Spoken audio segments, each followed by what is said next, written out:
Hoje eu quero falar de algo grave que acontece no meio das igrejas, dentro da igreja, para ser mais exato. O pecado da omissão.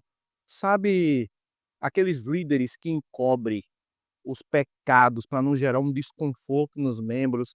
E geralmente esses membros possuem um certo poder aquisitivo e ou ambos estão num nível elevado dentro da igreja, num patamar elevado, num cargo elevado, e para não gerar um desconforto, para não perder aquela pessoa, os líderes não cobram que haja uma disciplina e não disciplinam os seus membros, seja membro ou seja um cargo eclesiástico, para que não haja o desconforto, a saída e a falta de das pessoas estarem lá, né, no culto.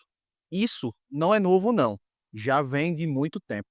A gente vai acompanhar também através da história de Eli e os seus filhos, o sacerdote e juiz Eli, que também fez vista grossa e o final não foi tão bom não. Então se você tem curiosidade e se você já consegue visualizar alguma pessoa dentro da sua igreja ou de outras, fica comigo aí, que depois da vinheta a gente vai tratar desse assunto difícil.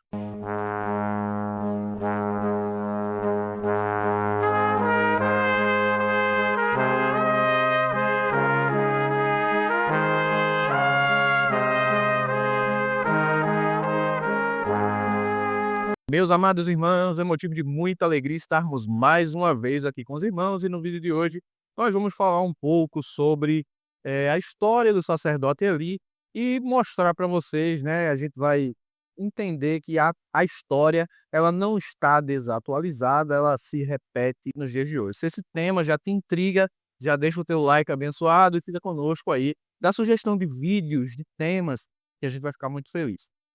Eli era um sacerdote e também um juiz que governava Israel na época dos juízes. Dá-se a entender que Eli viveu depois, foi o juiz depois de Sansão.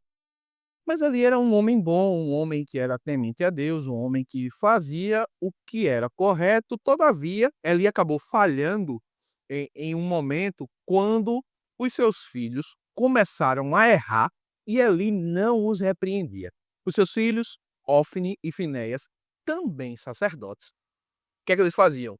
As ofertas vinham para o tabernáculo e Ofni e Finéias pegavam a parte mais bonita, melhor dos carneiros, dos bodes, dos bois e ficavam ali com filé, né? E sacrificavam para Deus o que restava, o que sobrava.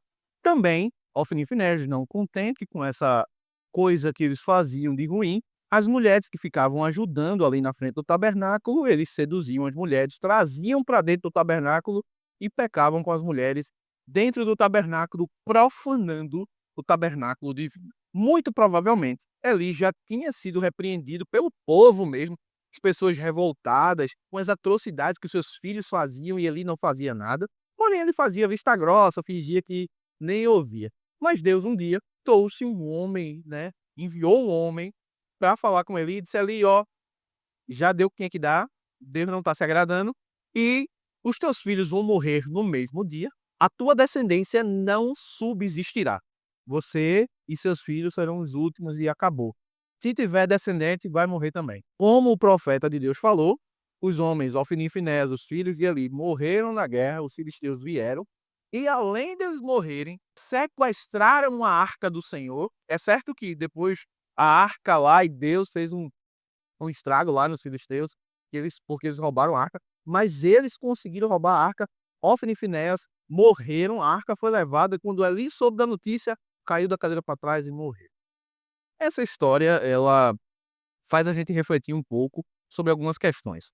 Dentre elas, o pecado da omissão, que é o título aqui desse vídeo. Existe o pecado da omissão? Existe. A Bíblia é clara em dizer, se a gente sabe que existe pecado, fica claro, nós pecamos também. É importante que haja o posicionamento do cristão, seja ele qual for. E se ele for um líder? E se esse líder, dentro dos seus liderados, houver um pecado, ele tem por obrigação de tratar o pecado e expelir o pecado para fora do arraial. Se o seu líder da sua igreja ele vê o pecado, tolera o pecado, ele está errado. E Deus um dia vai ter um encontro com ele, assim como teve com Eli. Nos dias de hoje, a gente vê muitos líderes pecando.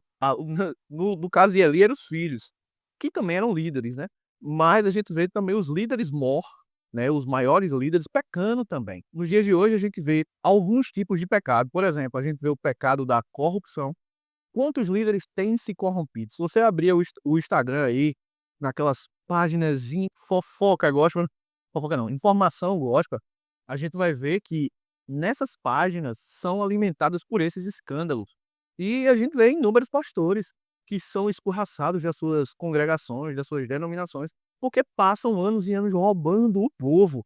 E Deus vai ter um encontro com eles. A gente vê também quantos e quantos pecados de adultério, homens que traem as suas mulheres, e acontecem inúmeras manobras, onde os líderes pegam esse pastor aí, esse líder, esse irmão que tem influência, e ali dão um cala boca na mulher dele, trocam ele de cidade, trocam ele de igreja, para não perder, e esse homem não entra em disciplina.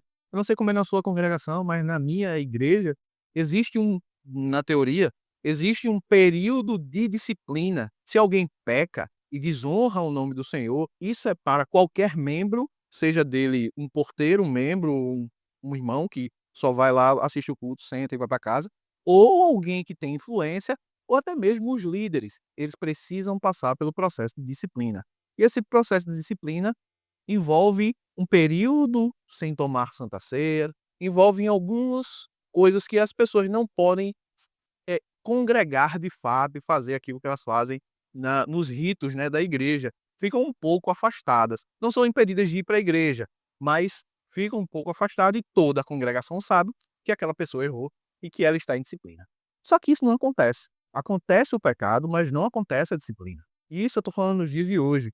Por quê? Porque quer se abafar para não gerar o desconforto e não perder, né, a pessoa ali estando na congregação.